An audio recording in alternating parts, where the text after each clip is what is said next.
कैटेट की बात नहीं कर रहे थे, जेनिटल कैटेट है पूरी वाला कहानी है। प्यूपिल को भाई ब्लॉक लेता है, करें, लाइब्रेरी लेता है, प्यूपिल काफ़ी को हो ब्लॉक सकता है, नहीं हो करें। सकता है, फाइबर सिस्टम है, क्या चीज़ है, उसमें लेंस डाल रहे हैं, नहीं हम डाल रहे हैं, कैटरेक्ट कब रिमूव करेंगे सर का सवाल है। रिक्वायर्ड कैटरेक्ट्स जो बाबा आपके पास मौजूद है, आपके पास आया है मुझे यहाँ पर डिस्कोसिया हो रहा है या रात के वक्त ड्राइविंग में मसला हो रहा है, मुझे अच्छा नहीं आ रहा है, प्रोग्रेसिव नहीं है या क्लासेस का नंबर चेंज हो रहा है,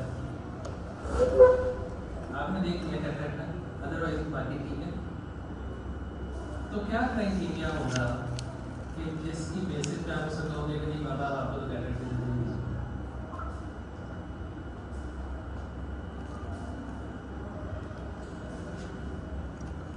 डिस्प्लेसमेंट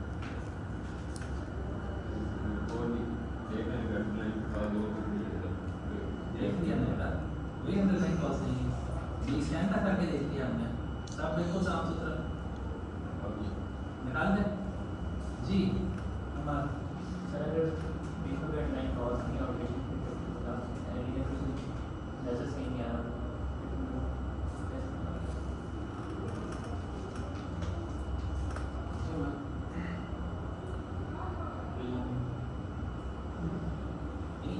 फॉर एग्जाम्पल मैं एक बाबा आपके पास बैठा हूँ, आपने देखा कि नहीं डिक्रीज हुई थी, ये कॉज है, तो मैं आपसे पूछ रहा हूँ कि डॉक्टर साहब ये फॉरन में कब आ रहे हैं या मैं 6 महीने इंतजार करें, मैं 6 महीने इंतजार करूँ, तो आपके जहन में क्या क्राइटेरिया चल रहा होगा कि अब ये वाली चीज़ है, मीडियम है, मेच्योरिटी है, मॉर्फोलॉजी है, क्या चीज़ है आपके जहन में क्या होगा? आपने मुझे एडवाइस करना है, आप ये भी कह सकते हैं नहीं बाबा फॉरन करवाना है, ये भी कह सकते हैं बाबा को आपसे 6 महीने बाद करवाना जी का सर हम ध्यान में रखेंगे कि इसका मतलब नजर कितना आ रहा है और दूसरा ये कि प्यूपिल को इसमें ये किसने और थोड़ा होगा उसको ऑफ किया ये हरकत किसने की? अच्छा है हाँ जी। सर फिर वो प्यूपिल को कितना कवर कर रहा है, लाइट को पास होने दे रहा है कि नहीं? यानी आपका जो क्राइटेरिया वो ये है कि पेशेंट प्यूपिल को ब्लॉक करें। बीएम कितनी है Vision कितनी है? जी ये बता कभी कभी हमारी सरकार है माशाल्लाह। नाम क्या था आपका? जाहिद जी सर।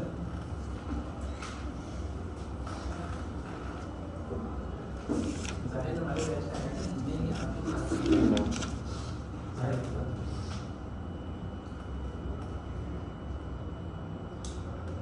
सारा सवाल दोबारा बताओ जी मेरा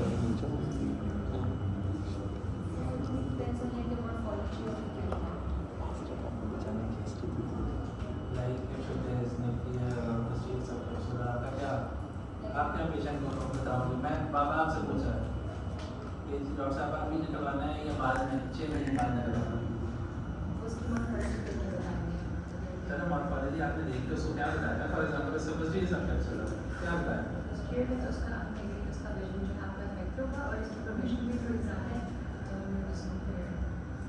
चलो वोल्टेज ही ना ज़्यादा जी आप पहले सीधा वो पेट्रोल ऐसे because जितना ज़्यादा सॉफ्ट होगा उतना ज़्यादा वो सिक्योरिफाइड हो पाएगा, इतना ज़्यादा वो सॉफ्ट होगा, लेकिन वो they do it as early as possible. जी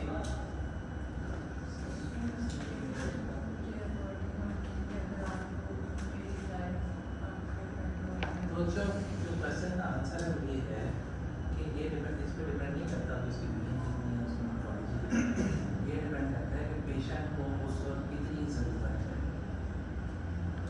उसकी एवरीडे रूटीन्स के अंदर उसका कितना डिफरेंस है। पेशेंट आपके पास पोस्टीरियर सबकैप्सुलर वाला बैठा होगा, आप उसकी वीएन लेंगे तो 6 होगा, ठीक है, क्योंकि ब्राइट लाइट में जाएगा वीएन कम होगा, रात के ड्राइव कर रहा होगा वीएन कम होगा, इधर बैठा हुआ 6 का 6 नहीं लिया। देखिए मसला क्या है, मसला ये है कि मैं जब रेडी लगाने के लिए बाहर निकलता हूँ तो नजर बच जाता है, ठीक हो गया ना। सो इसका मतलब है कि ये हर इंडिविजुअल का अलग फैसला होना है। ये एक यूनिवर्सल क्राइटेरिया नहीं है कि जी आप ये हो गया तो अब आपको ये करना।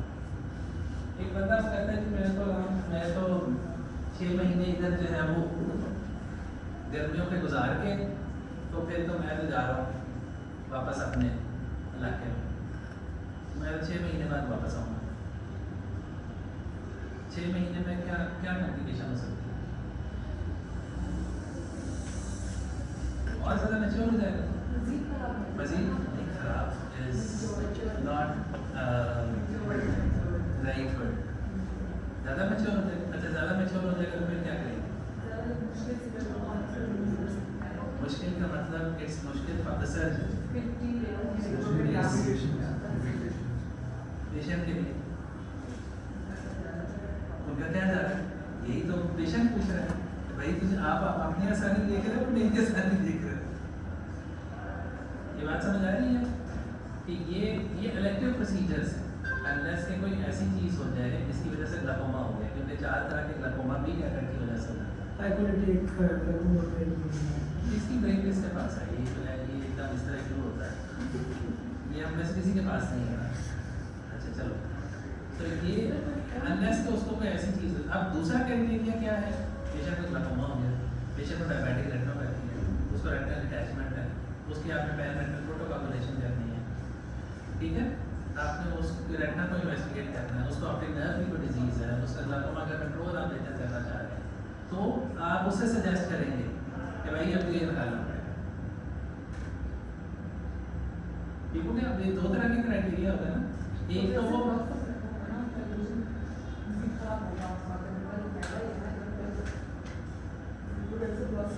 इसीलिए मैं कहता हूँ कि जब आप अपनी तरफ से बात करने लगते हो ना फिर पास। अच्छा आप रुक जाओ, अब मुझे ये बताओ कि एक मेरे जैसा गरीब आदमी, उससे आपने कहा कि मुझे 50,000 रुपये में मैं मोतियाबिंद करता, मैं 50,000 कहीं से लेके आऊँगा ना, मैं गरीब आदमी रेडी लगाता हूँ तो मैं 50,000 कहीं से लेके आऊँगा ना, मेरा सबसे पहला सवाल क्या होगा? कितना टाइम में मुझे मिल जाएगा? ये कितना टाइम मिल जाएगा की स्टोरी है। तेरे जैसा कि मैं देख नहीं है कि अच्छा लाख रुपया तो चलो अब्बा लाख रुपया दे देगा मैं करा देता हूँ। ठीक हो गया ना? बात ये है कि ये एक हम इंसानों की बात कर रहे हैं ना, हम आइडियल सिचुएशंस की बात नहीं कर रहे ना, हम उन इंसानों की बात कर रहे हैं जो आपसे पूछ रहा है कि कोई मुझे इमीडिएटली इतना कुछ इकट्ठा करना है। फॉर एग्जाम्पल मुझे तो अपनी जॉब से छुट्टी नहीं मिल रही है, ठीक है, तो मुझे क्या इमीडिएटली कल आके ऑपरेशन कराना है या मैं ऑपरेशन के 4 महीने बाद करा रहा हूँ, उसको गर्मी की छुट्टियाँ शुरू हो रही हैं। ठीक हो?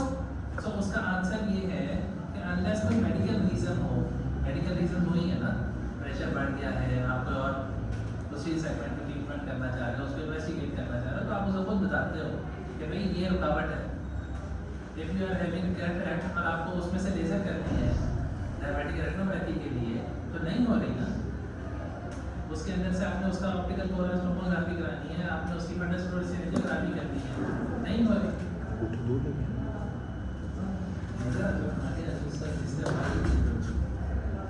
लगा लो बिस्मिल्लाह, इसमें पूछ कर। ठीक हुआ?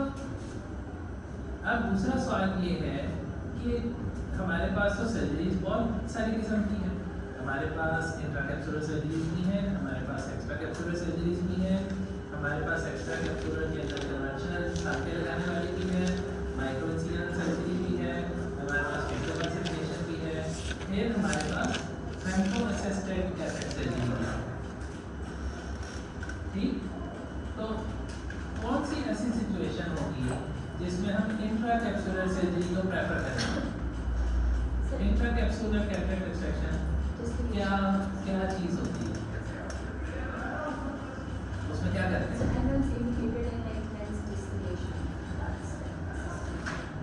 उसमें करते क्या है? तो कैप्सूल समेत आप फॉर एग्जाम्पल जॉन्डिस टूटे हुए हैं, जॉन्डिस वीक हुए हुए हैं, जॉन्डिस फॉर एग्जाम्पल टूटे हुए हैं, जिस तरह डॉक्टर साहब कह रही है एट्रोफिया टेंडिस है, ट्रॉमा हुआ है, बात है, नींद मार्कसानी है, होमोसिस्टिन है, पेशेंट के जॉन्डिस टूटे हुए हैं, एक साइड में गया, ठीक है ना, सारे के सारे को बाहर निकाल लेते हैं, एंटीरियर चैम्बर लेंस डाल देते हैं, इसी तरह सूडो एक्सफोलिएशन एक चीज़ है। सूडो एक्सफोलिएशन एक ऐसी बीमारी है जिसमें ग्लाइकोमा भी हो जाता है और आहिस्ता आहिस्ता सब लोग वीक हो जाते हैं। आप सर्जरी करने लगे हैं या ओपीडी के अंदर आपको पता लगे कि लेंस तो अपनी जगह भेज रहा है, इसको फेकोडोलिसिस बोलते हैं। आप आई मूव कराते हो तो पीछे लेंस भी मूव कर रहा हो। आपको पता है कि जैसे ही मैंने इसके अंदर कैप्सूलोटमी है कुछ करने की कोशिश की, सारे का सारा नीचे गिर जाएगा। इंट्राकैप्सुलर सर्जरी में ये तो conventional extra capsular cataract extraction के अंदर और फेकोडोलिसिफिकेशन में क्या फर्क है? दोनों के अंदर आपको पोस्टीरियर कैप्सूल छोड़ना है, दोनों के अंदर आपको पोस्टीरियर चैम्बर लेंस डालना है। तो कन्वेंशनल एक्स्ट्रा कैप्सुलर सर्जरी और फेकोडोलिसिफिकेशन में फिर डिफरेंस क्या है? इसमें नहीं करना है फेकोडोलिसिफिकेशन।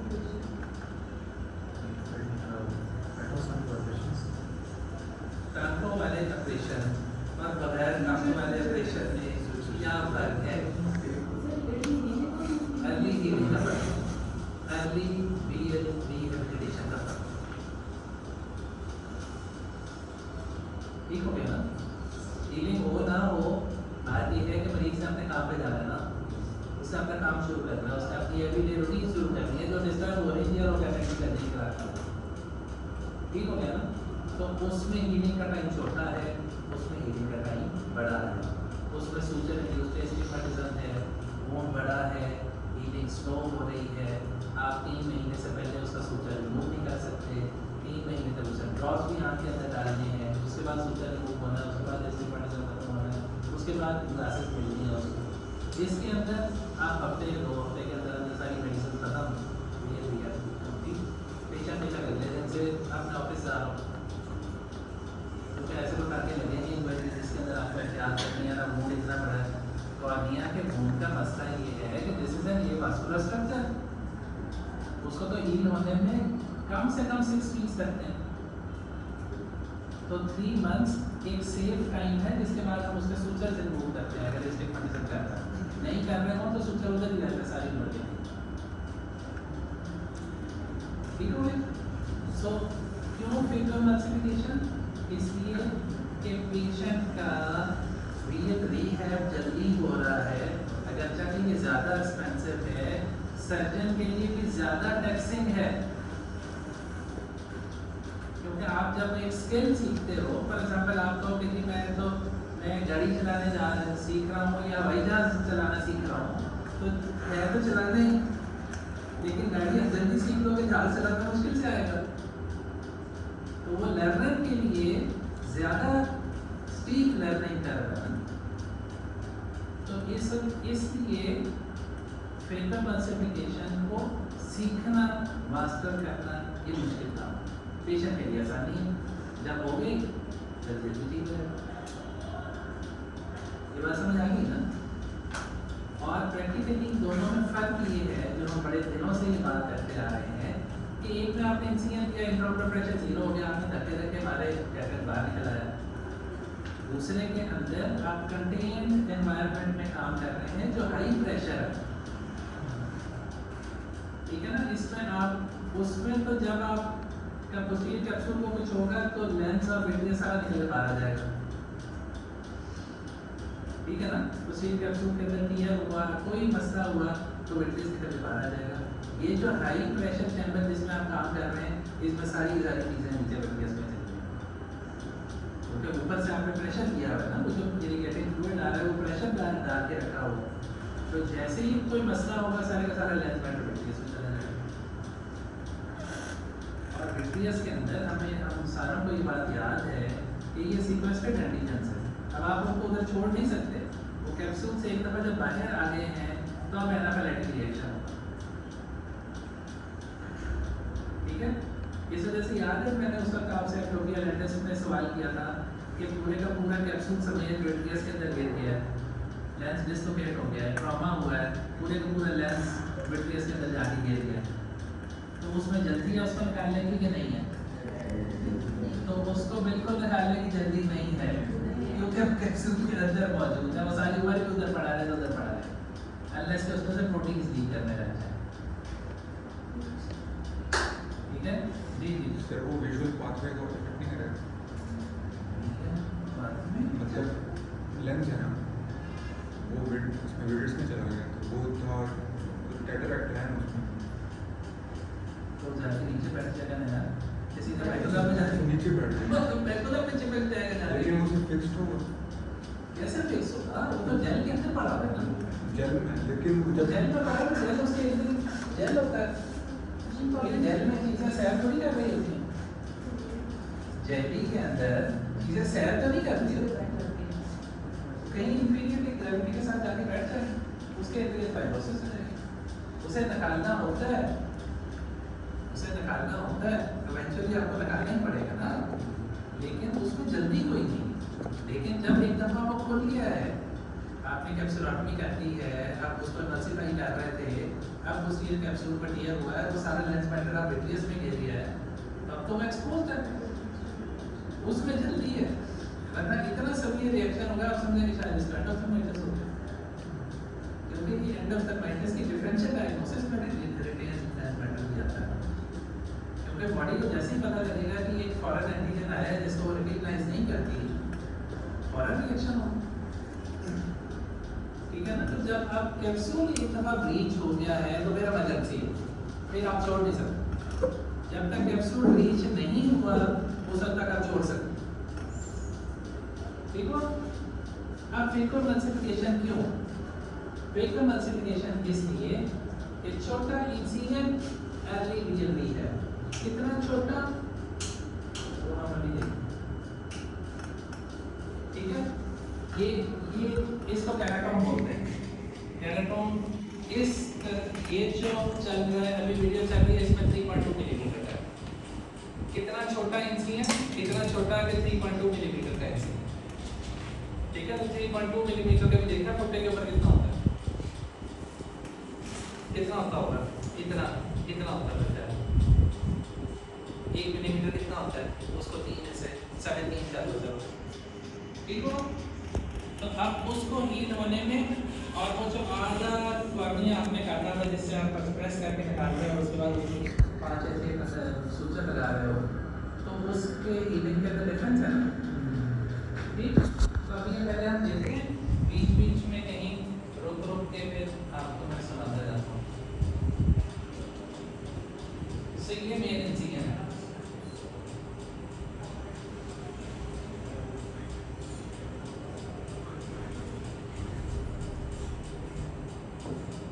ठीक है। जब आपने कर दिया तो आप बैकवर्ड से करना शुरू हो गया ना। अब आपने कोई ऐसा काम करना है कि जिसके साथ आपने ये साइड बोर्ड का इंसिजन है, ये छोटा होता है, इसमें से सिर्फ एक चप्पू जैसी चीज़ है जाना है जिसमें हमारे पेटों की मदद करती है, ठीक। इसके अंदर आपको कोई ना कोई जेली, कोई ना कोई ऐसा चीज़ रखनी पड़ेगी जो इस एंटीरियर चैम्बर को रिटेन करके रखे, इसको विस्कोइलास्टिक बोलते हैं, ये हाई चेन कार्बोहाइड्रेट से होता है।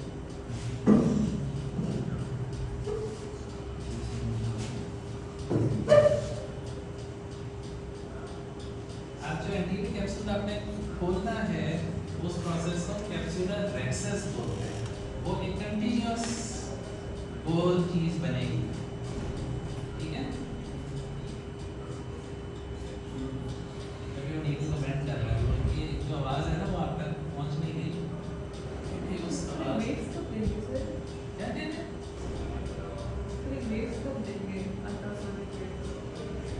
हम मुझे शुरू में आया अल्ट्रासाउंड में वेव्स पहले यार देख तो रहो, इधर देखो क्या कर रहे हैं।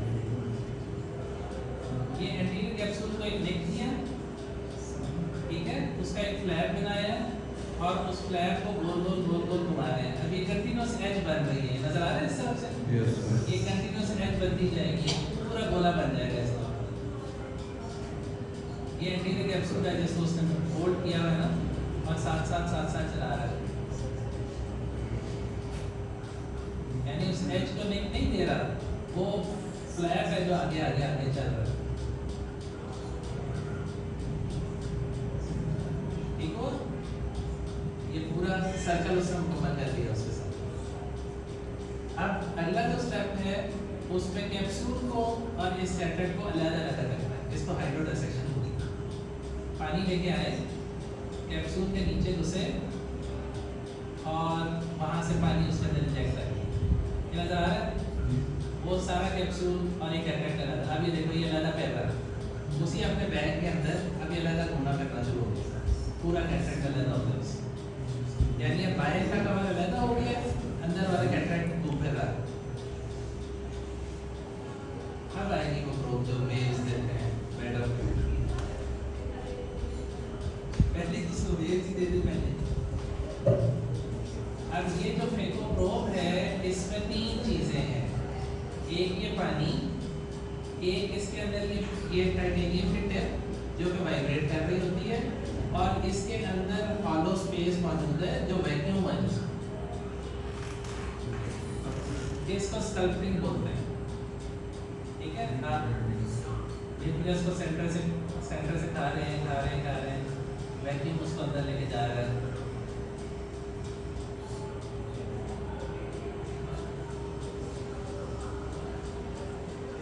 न्यूक्लियस के अंदर एक ट्रेंच बना दिया,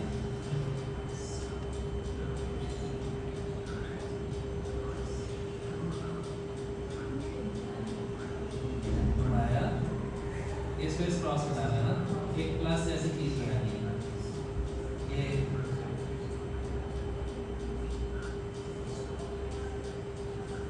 ट्रेंच, एक और ट्रेंच बन गई, यहाँ पे भी ट्रेंच बन गई।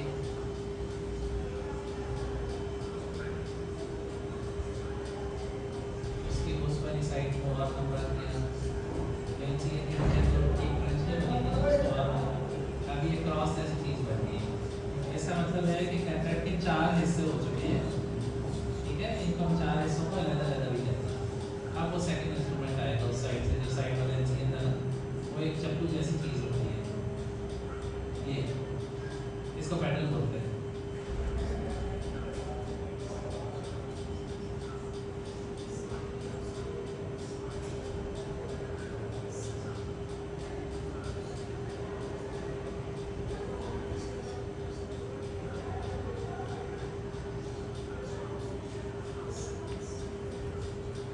ये उसको आप आधा में तोड़ना है, ये क्रैक कर रहा है। क्या कर रहे हैं? अरे मुझे ऐसा मतलब बहुत स्ट्रक्चर तो नहीं है इसमें, इसको तोड़ रहा है क्या वो? मतलब बहुत स्ट्रक्चर तो नहीं डैमेज होंगे इसमें। ये कैप्सूल के अंदर काम हो रहा है। ये वैक्यूम से खींचा, इस पर मचे में गया, ठीक। फिर उसको सामने लेके आए, अगला क्वाड्रेंट उसमें मचे में गया। ये न्यूक्लियस के 4 हिस्से हुए हैं ना, ये तीसरा हिस्सा। शरीर में टाइटेनियम टेप है, इससे मल्टीप्लिकेशन हो रही ये इसको क्या हुआ? है, इससे मल्टीप्लिकेशन हो रही है, वाइब्रेट कर रही है। वाइब्रेट कर रही है। अल्ट्रासाउंड से तोड़ के पार्टिकल्स में सकता है। जिसके अंदर वैक्यूम है ना, जब वो वेट से ज़्यादा तो सब कर रहा है। हाँ, और पानी भी उसके साइडों से निकल रहा है ना, पानी भी निकल रहा है, पानी निकल रहा है, वेव्स उसके छोटे-छोटे टुकड़े कर रही हैं और वैक्यूम उसको खींचे जा रहा है। अब साइड पे रह गया है सॉफ्ट लेंस मैटर जो कॉर्टेक्स है। इसलिए तो गायब हो गया ना, उसके 4 हिस्से कर लिए। अब वो कॉर्टेक्स के लिए सिम्पोज कैमरा के कैमरा, ये मैनुअल सिम्पोज भी आप इस्तेमाल कर सकते हैं, फेको मशीन के साथ किया जाता है। इसमें वो अल्ट्रासाउंड नहीं है, बाकी वो दोनों चीज़ें हैं, पानी भी है, वैक्यूम भी है।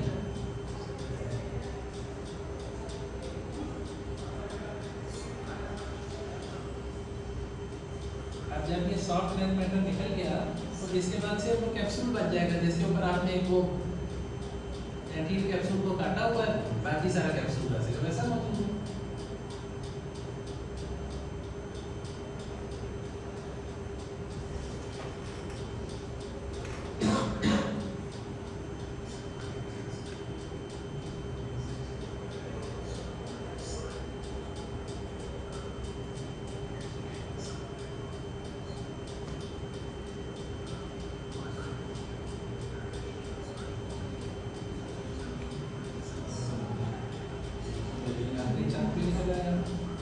सर इसके लिए मशीन चेंज करना ज़रूरी थी? पिछली वाली से भी तो हो सकता था ना कॉन्टैक्ट। नहीं, ये मैनुअली स्लिंग पकड़ी हुई होती है, दूसरे हाथ से वो पकड़ा हुआ होता है और वो मैनुअली वैक्यूम बना रहे होते हैं वो मशीन के अंदर भी होता है। देखिए कि बहुत सारे लोग इससे ज़्यादा कंफर्टेबल होते हैं। फिर आपने जेल भरा, अब उस कैप्सूल के अंदर सारे कैप्सूल को दोबारा इन्फ्लेट कर दिया, यस सर। ठीक है ना। अब तो वो कैप्सूल तो कोलैप्स हो गया होता है ना, उसके अंदर फिर जेल भर के उसको इन्फ्लेट करेंगे। अब ये जिस वक्त की वीडियो है उस वक्त फोर्सेप्स के साथ लेंस डालना होता था। अभी वो इंजेक्टर जैसी चीज़ है, वो इंजेक्टर वाली चीज़ अंदर चली जाती है और लेंस निकल जाता है। इन लेंसेज को बोलते हैं फोल्डेबल लेंसेज, इसलिए कि ये अभी आप देखोगे फोल्ड हुआ हुआ है, ठीक है। और ये जो इनकी टांगें हैं इनको हेप्टिक्स बोलते हैं, तो ये अंदर ले जाके उसने खोल दिया।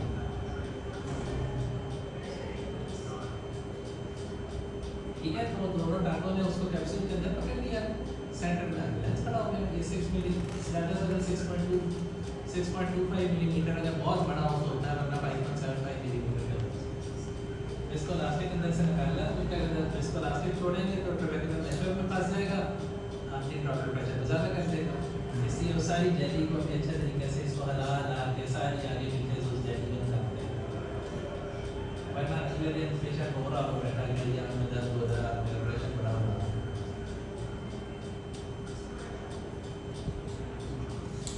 अब इससे बाद सिंपल ये करते हैं कि पानी लेके जो बोन की एजेस हैं उनको हाइड्रेट करते हैं, वो थोड़ी थोड़ी मोटी हो जाती हैं, घंटे 2 घंटे के अंदर अंदर ही हो जाती है।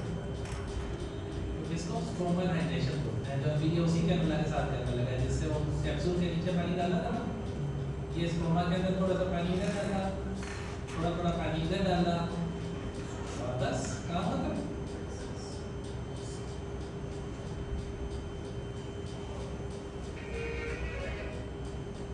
ठीक है, अब देखें ये आसान आसान लग रहा था ना सर। अब ये जो आसान आसान लग रहा था, इसके अंदर पहली बात तो ये है कि आपकी दोनों आंखें होनी चाहिए, क्योंकि आप माइक्रोस्कोप पे काम कर रहे हैं। वो लोग जिनकी दोनों आंखें नहीं हैं उनके लिए मुश्किल होगा।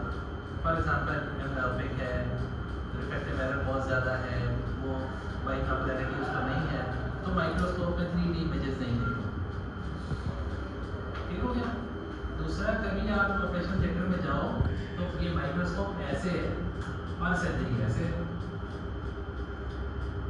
तो आप डायरेक्टली देख के सर्जरी नहीं कर रहे हैं, आप ऐसे देख रहे हैं और इधर सर्जरी हो रही है। तो इसको बोलते हैं हैंड आई कोऑर्डिनेशन। ये भी हम कल की बात कर रहे थे अपने मेंटोरिंग वाली कहानी के अंदर, कि ये जो हैंड आई कोऑर्डिनेशन है बहुत सारे लोगों की डेवलप नहीं होती। यानी आप ऐसे देख के इधर आप सर्जरी कर रहे हो तो कई लोगों से ये नहीं होता। ठीक, अच्छा, अब जो इससे ज़्यादा ज़रूरी बात अभी ये है कि पेशेंट जिस वक्त लेटा हुआ है तो यूजली वो टॉपिकल या लोकल एनेस्थीसिया में हो रहा, ठीक है, यानी वो जिंदा पेशेंट वहाँ पे लेटा हुआ, उसको एक मॉनिटर भी लगा हुआ, पल्स ऑक्सीमीटर या कोई चीज़, ठीक हो गया ना।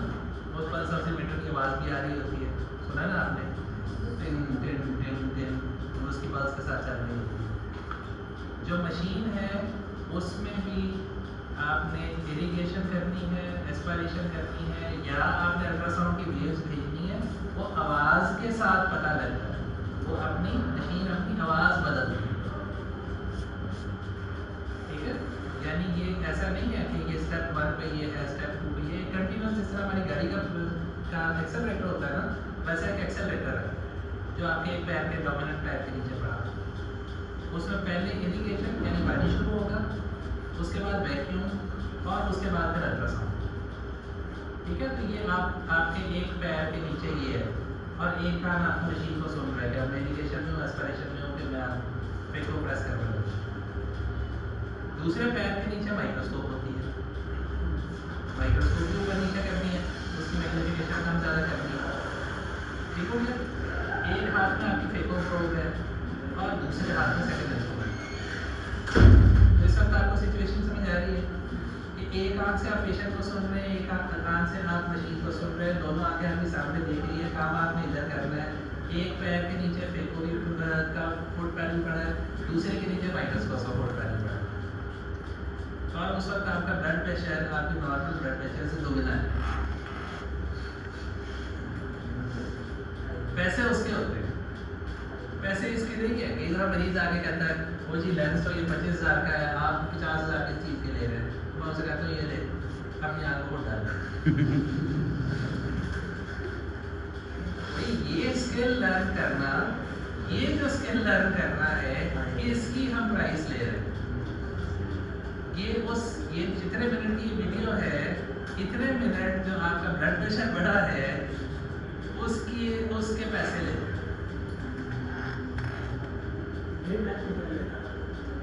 1.5 लाख तो तुम महंगा लेना पाओगे तो 1.5 लाख लगेगा ना, सस्ता भी हो सकता। ठीक है, ये बात आपको समझ आ रही है? Yes. कि ये इस वजह से ज़्यादा टैक्सिंग है, इस वजह से हम जल्दी बूढ़े हो जाते हैं, इस वजह से कि जहाँ थोड़े से ट्रैमर शुरू होते हैं, जहाँ आपकी हैंड आई कोऑर्डिनेशन थोड़ी ख़राब होने लगती है, आप सर्जरी नहीं कर सकते। ठीक हो? अब मेडिसिन में, गाइनी में, पीड्स में, डर्मेटोलॉजी में तो ऐसी कोई चीज़ नहीं है ना, ये इन सर्जरीज में है जहाँ माइक्रो इन्वेसिव सर्जरीज हो रही है। उसके अंदर जैसे ही आप क्योंकि देखें ना, अभी आप इतना बड़ा देख रहे थे ना, बेसिकली ये रेक्सेस 4 मिलीमीटर की रेक्सेस है। ये जो ओपनिंग बनी है 4 मिलीमीटर की ओपनिंग है। इस 4 मिलीमीटर की ओपनिंग के अंदर आप सब कुछ होता देख रहे थे,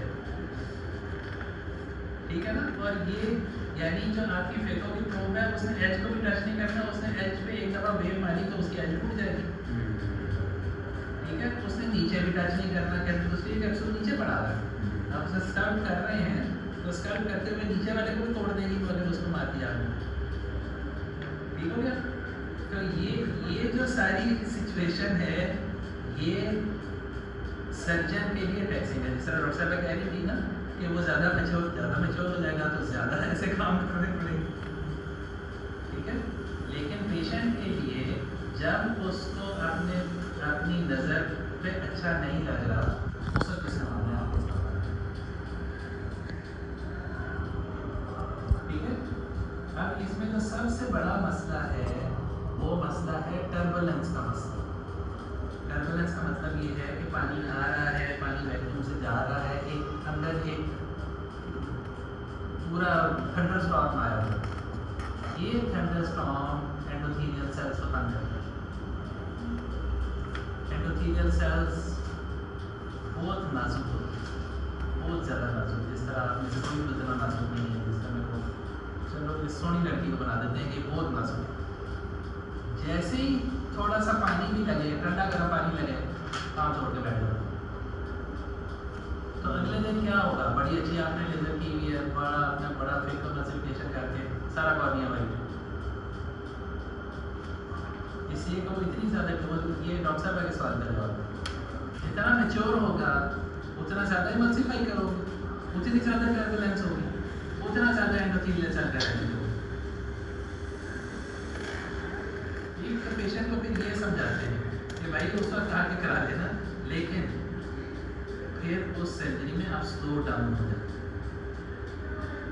यानी जितना मैच्योर कैटरेक्ट है उतना ज़्यादा आप जेल यूज़ करते हैं ताकि एंडोथेलियल प्रोटेक्शन हो, उतना ज़्यादा आप पीछे रहने की कोशिश करें, आप ऊपर वाली साइड नहीं आते उसको लेके, आप कैप्सूल के अंदर रहते हैं ताकि वो जो टर्बुलेंस है वो एंडोथेलियम से दूर रहे और स्लो डाउन हो जाते हैं, आहिस्ता आहिस्ता आहिस्ता आहिस्ता उसको लगा।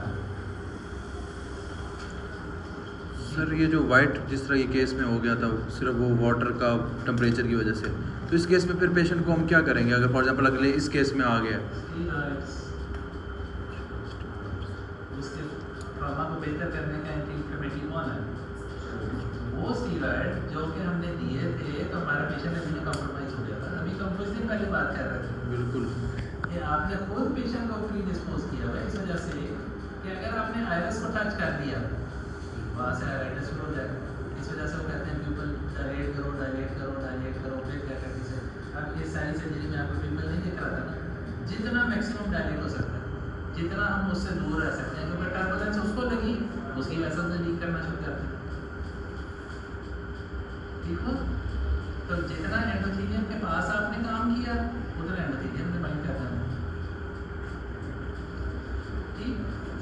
ये प्रोग्नोसिस है, वो जो आपकी सर्जरी की प्रोग्नोसिस है वो भी इस पे डिपेंड करती है कि आपने कितने अच्छे तरीके से ये सर्जरी परफॉर्म की है। आपने आयरस को कितना बचाया है, आपने एंडोथेलियम को कितना बचाया है, आपकी टोटल, क्योंकि जब ये वाइब्रेट करती है तो हीट जनरेट करती है। तो ये जो थंडर स्टॉर्म चल रहा होता है ये गर्म भी होता है। तो इतना ज़्यादा थंडर स्टॉर्म, इतनी ज़्यादा आप अल्ट्रासाउंड दे दें कि अंदर का पानी गर्म हो जाए, तो वो इतनी की चीज़ों को बुलाएगा, वो वायरस को भी तंग करेगा, वो एंडोथेलियम भी तंग करेगा। ठीक हो? सो इस वजह से मैंने ये पहले बात की थी, it's good for the surgeon, it's good for the patient but it is stressing for the surgeon. ठीक? अच्छा जी, अब इसमें जो सबसे बड़ा मसला है फिक्रोमसलिकेशन में, वो पोस्टीरियर कैप्सुलर टीयर का। जो पोस्टीरियर कैप्सूल का अगर टीयर हो जाएगा तो आप इस तरह देख रहे हैं कि सारी की सारी चीज़ें जाकर लग जाएंगी या विटनेस बाहर आने लग जाएगा। और आपने लेंस कहाँ रखोगे? लेंस आपने बैग के अंदर रखना ज़रूर, ठीक है? सो इस वजह से जो सबसे ज़्यादा कॉम्प्लिकेशन होती भी है वो भी है पोस्टीरियर कैप्सुलर टीयर। बाकी एंडोथेलियल स्ट्रेस हर किसी में ही होता है, उसके लिए आप स्टीरॉयड दे रहे हैं। अगर बहुत ज़्यादा डैमेज हो गया तो फिर परमानेंटली एंडोथेलियल डीकम्पोजिशन हो जाएगी, फिर तो परमानेंट कॉर्नियल एडिमा हो जाएगा ना, फिर तो उसकी ट्रीटमेंट आपको केराटोप्लास्टी से करनी पड़ेगी। लेकिन थोड़ा बहुत स्ट्रेस हर किसी केस के अंदर आता है, फिर आप उसमें स्टीरॉयड देते हैं, आप स्टीरॉयड एंटीबायोटिक कॉम्बिनेशन देते हैं, फिर तो नॉर्मल है। सबसे ज़्यादा जो परेशानी है वो हमने अलहदा से डिस्कस की थी, दैट इज़ एक्यूट बैक्टीरियल एंडोथर्माइटिस। जिस सर्जन का एक केस एक्यूट बैक्टीरियल एंडोथर्माइटिस हो जाता है वो रात को सोता नहीं है, और हमें ये पता है कि more than 80% of eyes are going to loss.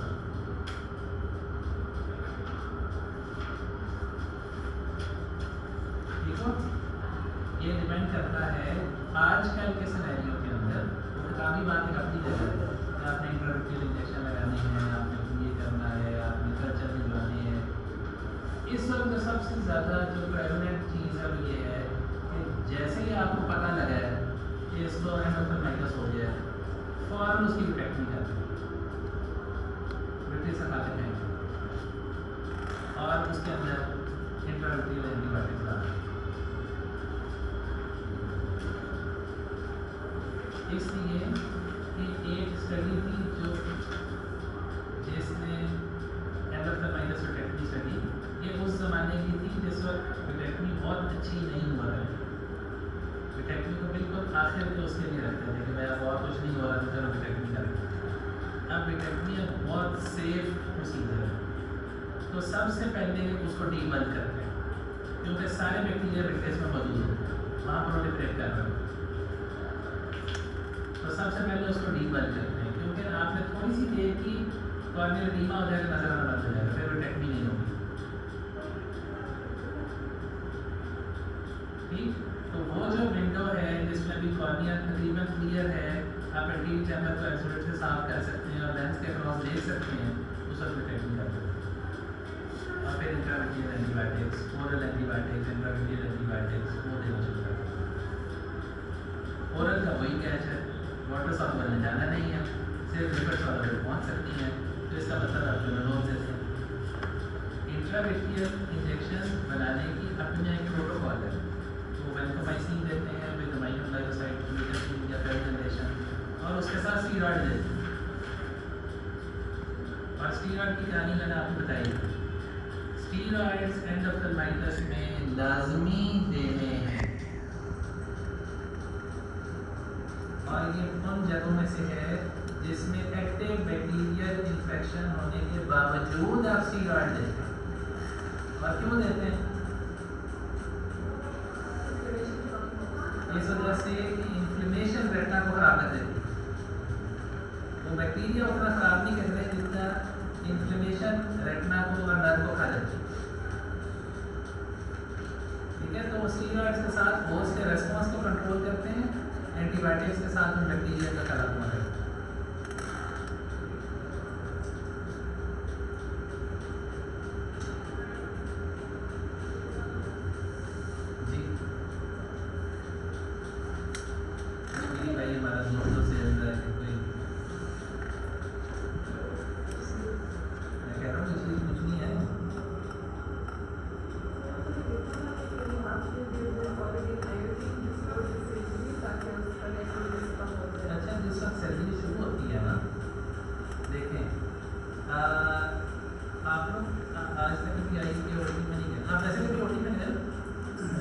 भी आप ओटी में गए हो तो आपने देखा है कि सर्जरी वाले गायनी वालों के साथ काम कर रहे होते हैं, गायनी वाले सर्जरी वालों में काम कर रहे होते हैं, न्यूरो सर्जरी वाले ENT वाले में काम कर रहे होते हैं। क्योंकि आपने देखा है कि आई की ओटी में कोई और काम कर रहा है, कोई काम नहीं कर रहा। आई के ओटी में कोई और बंदा नहीं घुसता। उसकी वजह यही है कि ये क्रॉस इन्फेक्शन वाला चक्कर है। दूसरी बात ये है कि जो बैक्टीरिया मौजूद हैं, जो नॉर्मल कमेंसल्स मौजूद हैं, वो बेस ऑफ लैशेस पे भी मौजूद है, वो कंडक्टिवा पे भी मौजूद है, वो कॉर्निया के ऊपर भी मौजूद है। और आपने उनको एंट्री दे देनी है कि आपने आँख खोल दी है, आप सीधा अंदर आए। तो उसको रोकने का क्या तरीका है? उसको रोकने का तरीका जो लोगों ने देखा है, जो स्टैटिस्टिकली सिग्निफिकेंट डिफरेंस डालता है, ये है कि आप लैशेस को पेंट करें विद कोविडीन आयोडीन, वो तो फुल स्ट्रेंथ जो भी मिलती है उसके साथ 10% होती है, और उसको हाफ डाइल्यूट करके कंडक्टिवा के अंदर पहले डालेंगे। तो करते ये हैं कि आई को ड्रेप करते हैं। आई सिर्फ खुली भी मुँह खुले हुए के साथ नहीं, सिर्फ ऐसा ड्रेप होता है जिसमें सिर्फ आँख होती है, ठीक है। इस जगह से कोई चीज़ उसके अंदर नहीं जा रही है, उसका अपना सांस भी नहीं जा रहा, इस जगह से फ्लूइड भी कोई नहीं जा रहा, ठीक है। सिर्फ आँख को ली और उसको पहले आपने लैशेस को भी पेंट किया है और उसमें पहले कोविडीन आयोडीन आपने कंडक्टिवा में डाली। कुछ लोग पहले से प्रोफाइलैक्टिक एंटीबायोटिक शुरू करा देते हैं, जैसे मॉक्सिफ्लॉक्सासिन 2-3 दिन पहले शुरू करा देते हैं कुछ। और अब हम रूटीन में इंट्राकैमरल का मतलब है कि ये चैम्बर में एंटीबायोटिक छोड़ के आते हैं। क्योंकि ये मॉक्सिफ्लॉक्सासिन जैसे एंटीबायोटिक हैं जो रिजर्वेटिवली हैं कि आँख के अंदर भी डाली जा सकती है। इसके अलावा कोई एंटीबायोटिक आँख के अंदर नहीं डाली जा सकती, तो मॉक्सिफ्लॉक्सासिन एंड पे हम छोड़ाते हैं। जिस वक्त स्टोमल हाइड्रेशन हो रही थी ना, इसके बाद वो एक ड्रॉप उसके एंटीरियर चैम्बर में डाला। ठीक जी। माइक्रोस्कोपी है कि हमें माइक्रोस्कोप में देखते हैं कि माइक्रोस्कोपी के अलावा और कोई यूज़ नहीं होता। मतलब फॉर एग्जाम्पल जैसे हम बाकी सर्जरीज में यूज़ कर देते हैं, साथ एक्सरे भी हो रहा होता है, अल्ट्रासाउंड भी हो रहा होता है। नहीं, जो जब हम सर्जरी की बात कर रहे हैं ना, तो आप माइक्रोस्कोप नहीं यूज़ करना चाहते तो आपके सामने एक स्क्रीन लगी हुई होती है। फॉर एग्जाम्पल आप कहते हैं कि जी मैं माइक्रोस्कोप नहीं देखता, तो उस माइक्रोस्कोप के साथ कैमरा भी लगा होता है, तो उस स्क्रीन पर देख लो। हाँ बाउंड नहीं होते ना, नहीं, आप माइक्रोस्कोप में भी बाउंड नहीं होते, तो स्क्रीन पर भी कंटिन्यूसली देखना पड़ेगा ना। और स्क्रीन पे इधर उधर देखोगे तो फिर इधर क्या करोगे? आप माइक्रोस्कोप भी जिस तरह आप यूरियली जिस तरह मैं सर्जरी कर रहा होता हूँ, तो मेरी रेटिना की सर्जरी तो कई दफ़ा घंटा 1.5 घंटा चल रही होती है ना, बीच में बचोड़ के इधर उधर चला जाता है। भाई एक टाइम ऐसा आता है ना, आपको स्ट्रेस बिल्डअप होना शुरू हो जाता है ना। जब स्ट्रेस बिल्डअप होना शुरू होता है, आँख को नहीं छोड़ते हैं, 1 सेकंड के लिए उठ के साइड पर खड़ा हो जाता है। तो ये जो फेकल मल्सिफिकेशन है, ये तो टोटल यानी 10 मिनट का काम होगा। तो इसमें और फॉर एग्जाम्पल एक जो लंबी सर्जरी हो रही है उसके बीच में ब्रेक दे देते हैं, या फॉर एग्जाम्पल कोई असिस्टेंट अच्छा ना लग रहा हो तो 2-4 उसको सुना देते हैं। यानी वो आपने देखो ना, एक ऐसे टेंशन वाले माहौल से आप अपने आप को ब्रेक दे, क्योंकि एनर्जी बिल्डअप हो रही होती है ना, सारे आपके मसल टेंस होते जा रहे होते हैं। ये तो आप लोगों ने जब आप इस तरह की सर्जरी शुरू करोगे तो समझ आएगी कि हम शुरू में जब हम बचपन में होते थे ना, वो सर्जरी जब खत्म होती थी तो पता लग जाता सब कुछ अकड़ गया, गर्दन भी अकड़ी गया, कमर भी अकड़ी गया, हाथ पैर सब अकड़े गया, क्योंकि वो जो एड्रेनलिन स्टिमुलेट हुई है उससे सारी मसल्स को अकड़ाया गया ना। तो फिर आप रिलैक्स होना सीखते हैं कि हमें रिलैक्स होना है, रिलैक्स होना है, रिलैक्स होना है। तो उसमें माइक्रोस्कोप के साथ आप बाउंड नहीं होते। आप बाकी जो बड़ी स्क्रीन देख रहे होगे तो आप उसके साथ भी बाउंड होगे, आप इधर उधर तो देख नहीं सकते, क्योंकि ये यानी मिलीमीटरों में गुंजाइश खत्म हो जाती है। यानी टोटल आपकी हाथ की मूवमेंट 2 से 3 मिलीमीटर की हो रही है। ये जो सारे स्कल्प हो रहा था, ये 3 मिलीमीटर के अंदर हो रहा था। 4 मिलीमीटर की तो टोटल वैक्सीन बनाई है आपने, ठीक।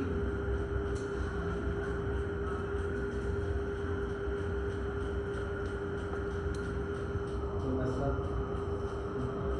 नहीं तो मेरे उसका नहीं सैलरी छोटी देर की होती है, अगर अभी देर की हो तो लंबी देर की भी होती है ना, हमारी जो रेटिना की सर्जरी होती है वो लंबी देर की होती है, मेमोरी फीलिंग हो रही होती है, जो सब कुछ हो रहा होता है, तो लंबी देर की होती है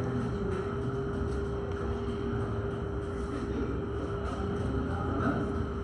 तो वो बात ये है कि जिस तरह की ज़्यादा सर्जरी वाली भी जो आप ये लेप्रोस्कोपिक चीज़ें हैं, तो लेप्रोस्कोपिक चीज़ें हम डायरेक्ट देख के तो नहीं कर सकते ना, वो स्क्रीन पे देखते होते हैं, लेकिन उसमें आपके पास गुंजाइश ज़्यादा है, आप पेट में गए हुए ना, तो कैंची थोड़ी सी आगे ही, कैमरा थोड़ा सा पीछे भी चला जाए तो वापस एडजस्ट कर लेते हैं, उन्होंने तो गैस डाल के पेट को इतना फुलाया हुआ होता है, तो इधर आप छोटे उससे काम कर रहे हैं।